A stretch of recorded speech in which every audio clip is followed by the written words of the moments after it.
Hey Wullie.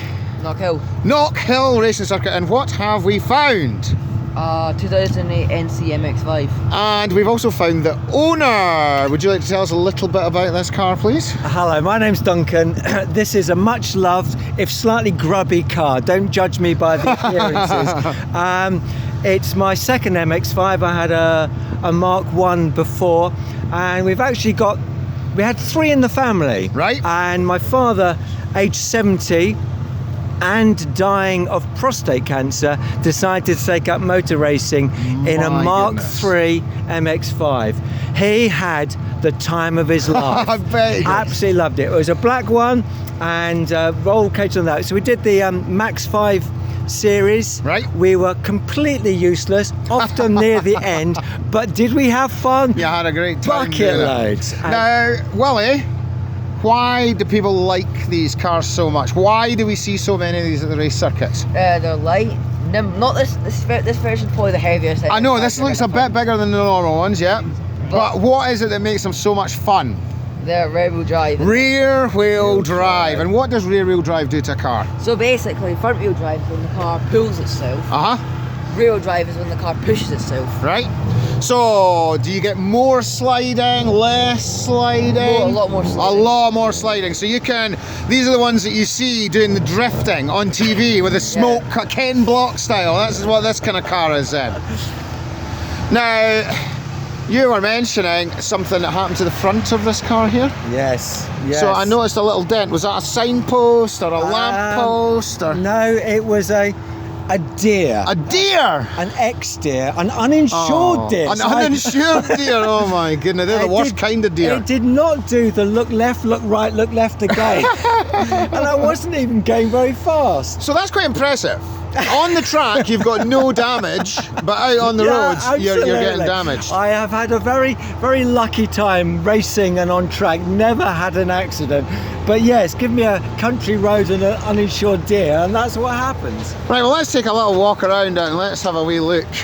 Oh, so we've got some nice brakes on there as well. I'm liking the look of that. The red Mazda ones looks good. Has this been lowered? Is this what it's like? Yes, we're slightly I was going to say, so is it lowered at the front and back, or just the back? Both ways. Because you can see you've got a little bit more room at the front there, so that must just be for the setup of the car, basically? I don't know, but it was lowered before I got it. It does mean that I hit speed bumps and I often ground on little crests and that. But what benefit does it give you out in the track?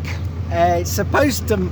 It looks better, first of all. Yeah, much better. But it is supposed to give you slightly better cornering and handling. The only problem is not because of a bumpy track, and for a bumpy track, you need high racing. Oh, so you think they might have a little bit of issue out there on some of the bumps there? Yeah, that's a given. Definitely, the young man says.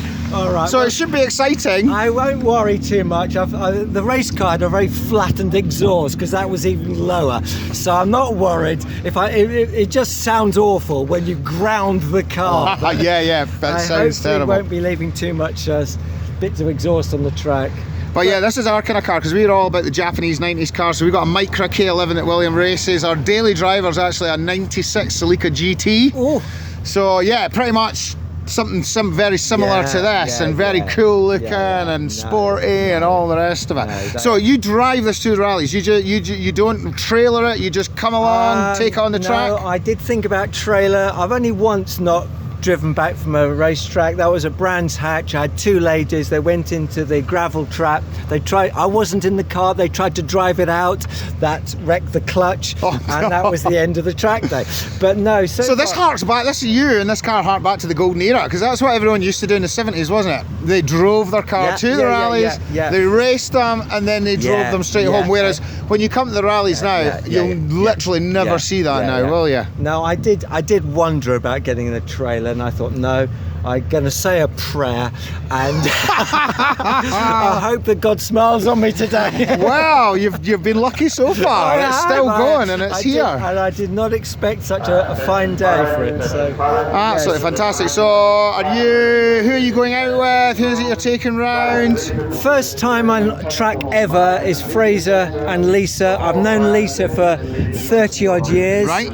and she moved to Scotland 6 years ago, and that's why I'm up here. So where have you come from then? So I used to live in the Somerset Devon border. A long way from here, and I through financial reasons and other things, I've ended up buying an old school near Dunoon. Oh, wonderful! Derelict. Oh, so you're in Scotland now. You're building a house. I love Scotland. And you're spending your weekends, instead of building houses, you're up here rallying rear-wheel drive cars at Knockhill. That's what I like to hear. It is the only downside of Scotland. You've only got one racetrack, and it's the wrong side of the country. But they have rallying everywhere, and that's what I'm going to do. That's what's good about Scotland. I'm going to buy a rally car next. Not just yet.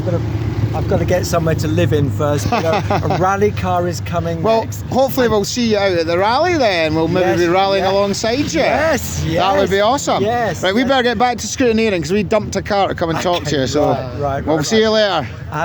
We'll say cheerio. Cheers. Cheers. Cheers.